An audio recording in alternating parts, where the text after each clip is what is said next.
नमस्कार बच्चों। अब जो बताने जा रहा हूं बहुत ही मोस्ट इंपोर्टेंट चीज है, ध्यान से समझना। 10th क्लास के बच्चा जो अपियरिंग होने जा रहा है उसके लिए क्वाड्रेटिक चैप्टर का जो सवाल है, क्वाड्रेटिक इक्वेशन, जिसका कि स्टैंडर्ड फॉर्मूला होता है ax square plus bx plus C equal to 0। ax square plus bx plus C equal to 0।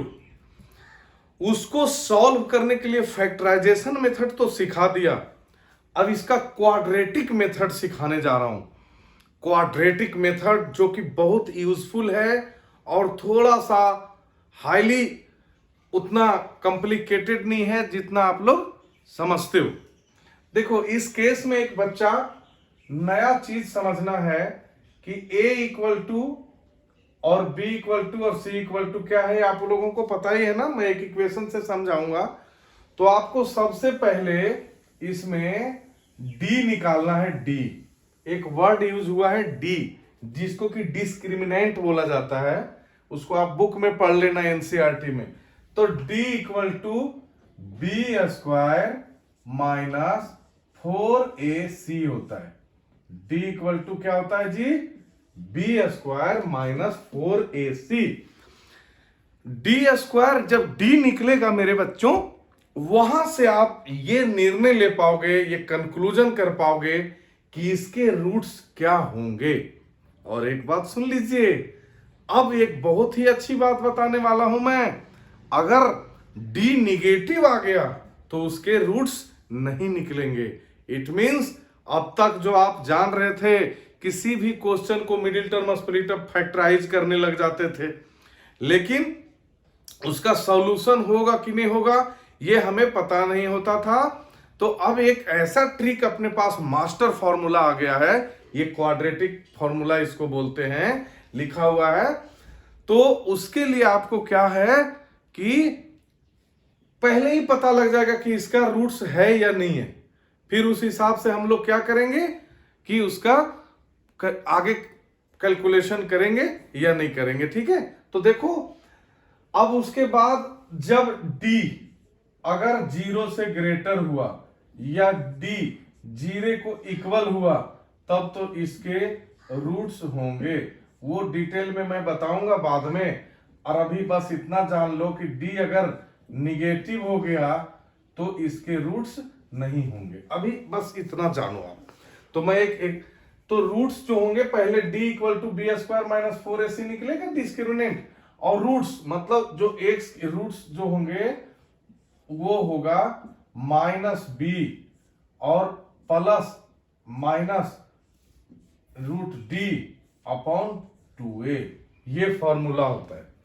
इसको आप इंडिविजुअल भी लिख सकते हो, तो ये हो जाएगा माइनस बी एक बार प्लस रूट डी को आप बी स्क्वायर माइनस 4ac का स्क्वायर रूट भी लिख सकते हो अपॉन 2a। प्लस माइनस मैंने लिख दिया, एक बार प्लस करना है एक बार माइनस करना है, दो रूट होगा ना।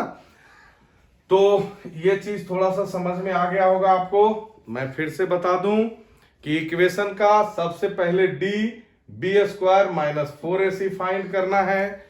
d आपका अगर 0 से बड़ा, आई मींस पॉजिटिव होता है, या d 0 के इक्वल होता है, तो उसके रूट्स होंगे। जानकारी के लिए एक चीज और बता दूं कि अगर d 0 से ग्रेटर है, पॉजिटिव है, तो दो अनइक्वल और रियल रूट्स होंगे। d अगर 0 के इक्वल है तो दोनों रियल और सेम रूट होगा, और अगर निगेटिव है d तो रूट्स नहीं होंगे। इसको आगे भी बताऊंगा डिटेल में, अभी आप इतना समझ लो। और रूट्स जो होंगे, रूट्स मतलब कि x की जो वैल्यू होगा उसके दो होंगे, क्योंकि आपको पता है 0 जैसे दो होते थे तो दो होंगे। तो फिर x equal to minus B plus minus B square minus 4ac upon 2a, इससे निकलता है। समझ में आ गया? तो मैं आपको प्रीवियस एग्जाम्पल को ही क्वाड्रेटिक मेथड से सिखाना चाहता हूं कि कैसे होता है। देखिए, क्वेश्चन है आपका 2x स्क्वायर माइनस x और -66 इक्वल टू 0। ठीक, मैंने इसको बोला कि find roots by quadratic method. इसका क्वेश्चन यह है जी कि find roots by quadratic method. Okay, तो सबसे पहले यहां देखिए a इक्वल टू क्या होगा बच्चा 2, b इक्वल टू क्या होगा -1, c इक्वल टू क्या होगा -66। तो सबसे पहले यहां आप d निकालोगे, d इक्वल टू होगा b² माइनस 4ac। b आपका है -1 का square -4a means 2, c means -66। देखिए इसके इक्वल टू क्या होगा जी, -1 का स्क्वायर करेंगे 1, और ये तीनों टर्म इंटू होगा, माइनस माइनस प्लस होगा इंटू करके। ये इंटू करके बेटा जानकारी के लिए मैं बता दूं 528 होगा, आप लोग अपना कैलकुलेशन करके देख लेना। तो 528 और ये 1 प्लस होके a इक्वल टू में हो गया 529। तो d इक्वल टू कितना हो गया जी 529 हो गया। यहां तक क्लियर हो गया। अब d निकल गया ना बच्चा, फटाक से वेरी इजीली, बहुत ही आराम से आप इसका रूट्स निकाल लो, x की वैल्यू निकाल लो। देखो कितना अच्छा, इसके रूट्स जो होंगे, रूट्स घबराने की कोई बात नहीं है। रूट्स मीन्स x की वैल्यू, एक माइनस b और प्लस माइनस रूट d और अपॉन 2a। ठीक है, स्याही थोड़ा कम लग रहा है इसमें। तो -b यहां पर क्या होगा जी -1 और प्लस माइनस रूट d। इसमें एक चीज जरा सा है जो आपको परेशान करेगा अगर बढ़िया से नहीं पढ़े होंगे 8 क्लास, स्क्वायर रूट फाइंड करने के लिए आना चाहिए। बहुत सारे स्टूडेंट मेरे पास 8, 9 से जो पास करके 10th में आए हुए होते हैं, उनको स्क्वायर रूट फाइंड करना नहीं आता। एक दिन मैं स्क्वायर रूट भी सिखाऊंगा। 529 का स्क्वायर रूट डायरेक्ट बता सकता है कोई बच्चा?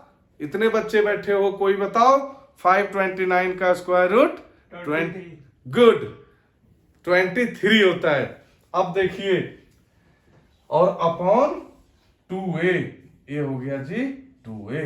अब देखो क्या होगा -1 प्लस, एक बार प्लस होगा, मैं दोनों को इंडिविजुअल वैल्यू निकाल देता हूं। ये देखिए इसका वैल्यू होता है 23, तो एक बार प्लस का 23 upon 2a means 4। It means एक हो जाएगा, माइनस b होता है ना बच्चा, तो माइनस b माइनस प्लस हो जाएगा यहाँ पे। ठीक है ना, फॉर्मूला -b का होता है, तो ये माइनस और -1 मिलके +2 हो जाएगा। ये हो जाएगा 1 + 23 upon 4। It means 24 upon 4। First value इसका आ गया 6, और सेकेंड वैल्यू हो गया 1 - 23 अपॉन 4।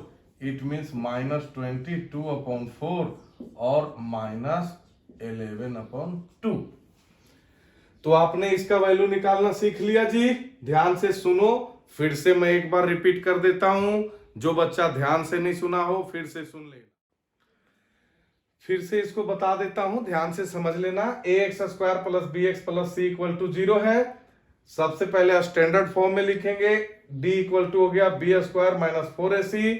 इसको डिस्क्रिमिनेंट बोलते हैं, आप बुक में देख लेना। मैंने बताया कि d अगर पॉजिटिव होता है तो दो रियल रूट्स होंगे, अनइक्वल होंगे। d इक्वल टू 0 होता है, रियल होंगे, इक्वल होंगे। और d अगर निगेटिव हुआ तो रूट्स नहीं होंगे। रूट्स जो होगा d निकलने के बाद -b + root d upon 2a होता है। देख लो, d को b² - 4ac। एक एग्जांपल समझिए, find the roots of quadratic method. पहले इक्वेशन को दे दिया, यहाँ पर a देखिए, x² का कोफिशिएंट a, b का कोफिशिएंट -1b और c हो गया कांस्टेंट टर्म। d आपने निकाला b² - 4ac, -1 का स्क्वायर -4ac इंटू करके ये 1 का 1 हो गया, ये माइनस माइनस तीनों टर्म इंटू होके प्लस हुआ 528 529। अब एक चीज इसमें मैं जिसको नहीं आता है मेरे को लिखो, मैं फिर बताऊंगा। 529 का स्क्वायर रूट निकालने के लिए 23 होता है बच्चा, तो इसका फॉर्मूला में डायरेक्ट पुट कर दो, minus B plus minus root to.